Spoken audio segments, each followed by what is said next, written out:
Bonjour à tous, c'était Voir, j'espère que vous allez bien. On se retrouve aujourd'hui pour un nouvel épisode de Plus belle la vie en avance et nous allons parler de Louis Roby qui a disparu, Eric prêt à quitter le pavillon des fleurs, rencontre électrique entre Baptiste et Chloé, Vanessa bientôt seule contre tous, Louis a une solution radicale et Thomas veut changer de vie. Tout d'abord, avant que la vidéo commence, n'hésitez pas à vous abonner à cette chaîne YouTube et à liker cette vidéo pour ne rater aucune des prochaines vidéos. Bonne vidéo à tous. Pour commencer, la semaine prochaine, Louis Roby a disparu. Au commissariat, une alerte inattendue. Morgan reçoit un appel du service pénitentiaire pour une alerte bracelet. Un homme en semi-liberté est hors zone, il serait près de la gare routière d'Aix. Morgan en informe Ariane et Boer. L'homme en question est Louis Roby. Dès qu'Ariane l'apprend, son visage change et décide de se charger de cette mission. Au commissariat du quartier du Mistral, la police reçoit par hasard une alerte bracelet électronique qui vient d'être lancée par Chabrol, le conseiller pénitentiaire de Louis Roby. Face à cette alerte, Morgan la brigadière veut aller sur le terrain, mais Ariane insiste pour son chargé, prétextant que Morgan est encore en convalescence suite à la maladie de la résidence Massalia. Mais vous le savez, Ariane Hersan fait surtout ça pour ne pas révéler la véritable identité de sa fille Zoé. Boer appuie également la demande d'Ariane pour la protéger, ce qui évite de peu un drame, mais il faut espérer qu'Ariane retrouve rapidement Louis, sinon les problèmes ne pourraient être qu'en train de commencer. Eric prêt à quitter le pavillon des fleurs. Eric est en pleine réflexion, il se confie à son ami. Le virus dans la résidence Massalia l'a beaucoup impacté. Le policier ne retrouve plus de sens à ce qu'il fait depuis cet incident.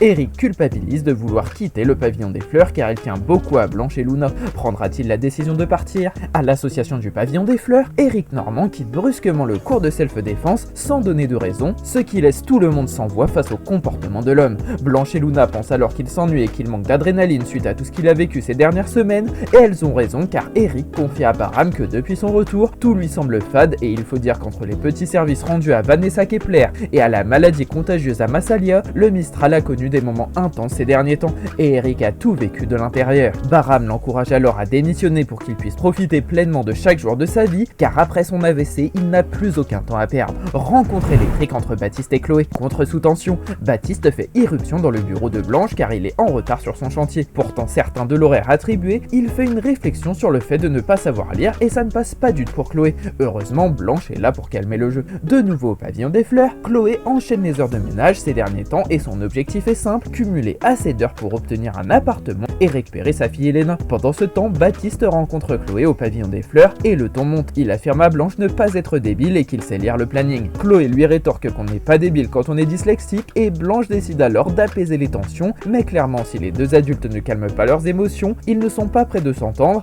Pourtant, s'ils prenaient un peu de temps pour apprendre à se connaître, ils découvriraient de nombreux points communs dans leur vie respective. Vanessa est bientôt seule contre tous. C'est la guerre entre les Vavin et les Kepler. Ulysse informe sa mère des avancées de l'affaire. Le maître bataille défend Victor Vavin et Ophélie est de son côté. Ulysse essaie de raisonner sa mère, mais elle ne veut pas admettre ses torts et payer Victor Vavin. Vanessa joue avec le feu au risque de brûler ses ailes. Dans une rue de Marseille, Ulysse rejoint sa mère Vanessa et qu'il aimerait parler et en effet Ulysse Kepler apprend à Vanessa qu'Alice Bataille, sa consoeur, défendra Victor Vavin, le frère d'Ophélie Kepler. Vanessa, furieuse, promet de détruire Victor et Ophélie. Ulysse tente de la raisonner et lui demande de ne pas rentrer dans le jeu d'Ophélie car Ulysse n'accepterait pas la situation et il la prévient qu'elle pourrait définitivement briser leur relation. Il admet qu'Ophélie est devenue un monstre formé à la dure par sa propre mère. Laisse la femme d'affaires sans voix, elle qui voit tout son monde s'écrouler autour d'elle. Louis a une solution radicale. C'en est trop pour lui. À bout, il a trouvé une solution miracle pour échapper à la surveillance de Chabrol, qui ne le laisse plus respirer. Déterminé, il annonce à Barbara son intention de fuir. Son plan, fabriquer des faux passeports pour elle, Yael et lui-même, afin de tout quitter. Mais cette nouvelle bouleverse Barbara, incapable de se projeter loin de la vie qu'elle connaît. Au sein de l'appartement de Barbara Evno, Louis Roby se tourne petit à petit vers un faussaire capable de lui fabriquer 3 passeports.